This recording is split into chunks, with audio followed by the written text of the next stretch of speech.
నిన్ను పోషించడం నా వల్ల కాదు నైనా. ఒకటి సావనైనా సావు, లేదంటే ఇంట్లో నుంచి బయటెళ్ళు. ఒంట్లో ఓపిక లేదు, సూపు సరిగ్గా కనపడడం లేదు, బయటికి తెరవేసే ఎట్ట బతికేదినైనా. బతకపోతే సావు. ఇంట్లో నుంచి తల్లిదండ్రులు తెరవేసి ప్రశాంతంగా బతికే వాళ్ళని ఎంతో మందిని చూసినాను నేను. కొన్ని రోజుల తర్వాత, నైనా నీకోసం ఫ్రూట్స్ తెచ్చినాను నైనా. ఇది తినేసి నువ్వు ఆరోగ్యంగా ఉండాలి. ఉండు, జ్యూస్ చేసి తీసుకొని వస్తాను.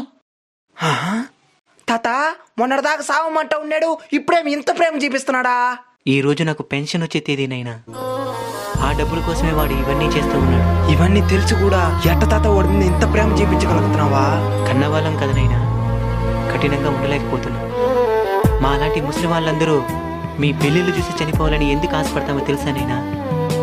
మేము సచ్చినా మిమ్మల్ని చూసుకోవడానికి ఒక తోడు ఏర్పడిందని ప్రశాంతంగా చావడానికేనైనా. తల్లిదండ్రుల్ని బతుకున్నప్పుడే బాగా చూసుకోండినైనా, చనిపోయిన తర్వాత చూసుకోవాలనుకున్నా మా